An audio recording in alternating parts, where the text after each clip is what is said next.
This episode of Techno Buffalo is brought to you by the incredibly quiet torque machine, otherwise known as a Ford Focus Electric. So up this week, we're going to talk about new iMacs, when they might be coming. We're going to talk about the Galaxy Note 2, the Deuce, the sequel to the original phablet. We're going to talk about what it takes to become a YouTube partner and how to actually make a little bit of money from your videos. And we're going to talk about which phone might be right for you. This is Ask the Buffalo. Let's get started.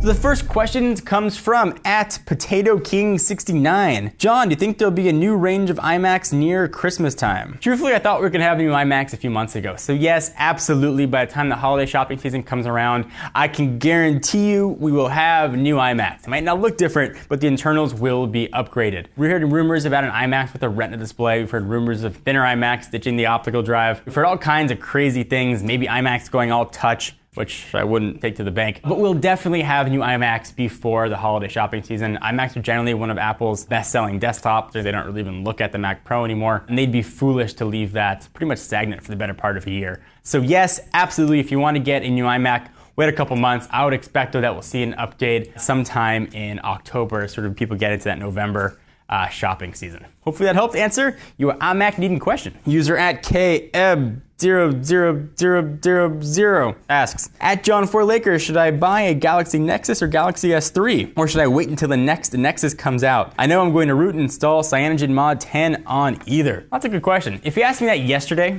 I would have said Galaxy Nexus for sure. You don't need to root, you got Jelly Bean on there. It's an absolutely awesome, powerful, speedy phone. But something happened yesterday.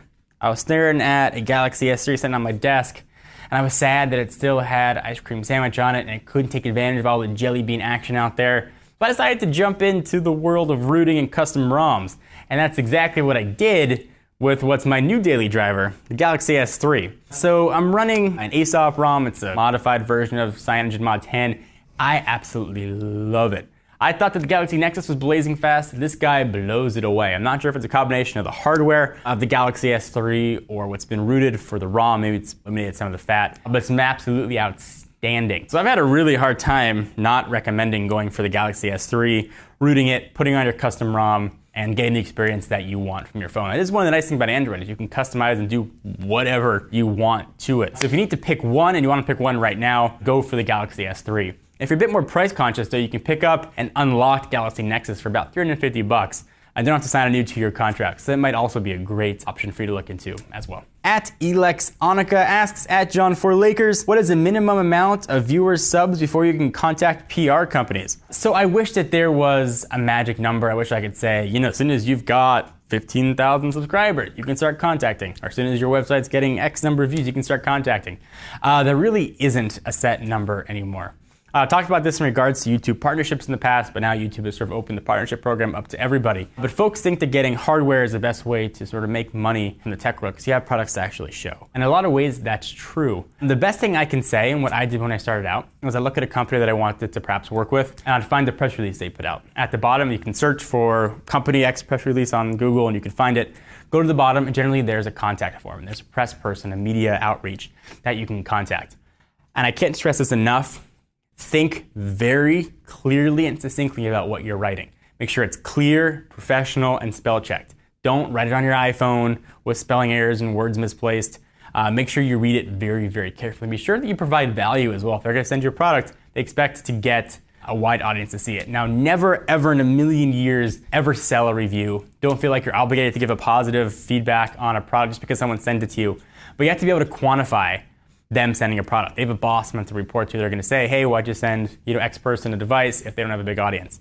So if you review a phone, for example, and your video gets 5,000 views, tell the PR person, hey, video got 5,000 views, just want to let you know. Quantify it for them. And you start to build a reputation. And for every maybe 15 people out to say no to you, one might say yes. I can tell you that before someone finally said yes to me, seems like high school all over again, I had about 10 that would say no. So a few things: be professional, never feel obligated to give a positive review. If you want to have journalistic integrity, you want your audience to trust you, You have to always be honest about a product. And I've done that in the past, and it's hurt PR relationships because I haven't liked the product, but I like the PR people. But I have to be honest, so I recommend you guys take that route as well. Otherwise, if you don't have trust in your audience, then you really have nothing. All right, so let's take a minute from talking about tech to talk about cars. I have been driving a Ford Focus Electric for the better part of 3 weeks right now. This car is 100% electric. There's not a drop of gas this thing takes, and it's been beyond awesome. And I've absolutely loved driving the Ford Focus Electric. 0 to 30 times are crazy fast. I am creepy quiet. Driving out the car makes really no noise. It's changed the way I drive. Regenerative braking is awesome. I found myself when I drive regular internal combustion cars now trying to regen brake. You have to drive an electric car to experience what it's like. It's got a range of about 76 miles. I've had 0 range anxiety doing everyday driving. In fact, the farthest I've gone has been 40 miles. I've still had 30 in reserve. I plug it in at night, and it's got some cool LED lights that glow around it, and it's been pretty awesome to drive. One of the coolest things, though, about the Ford Focus Electric is the My Ford mobile app. It helps you sort of alleviate some of the anxiety you have with driving an electric car. It'll tell you how much charge you have left. It gives you a map of charging stations. Just gives you a way to interact with your car you've never really had before, and it's a lot of fun. Definitely give it a shot, and go to your Ford dealer and try a new Focus Electric. I think you're gonna really like it. User @BradleyWasHere asks, @John4Lakers, what are your impressions of the Galaxy Note 2? Do you feel like it's a worthy successor as your daily driver? The Galaxy Note 2 is, in my mind, totally awesome. I loved the original 5.3-inch Galaxy Note, probably one of my favorite phones the past few years. This guy keeps the same size, but gets bigger. It's now 5.5 inches of phone hotness. It's got a 280 by 720 pixel resolution, a 6.9 aspect ratio. Got a quad-core processor clocked at 1.6 gigahertz. This thing is screaming fast. And a 3100 milliamp hour battery,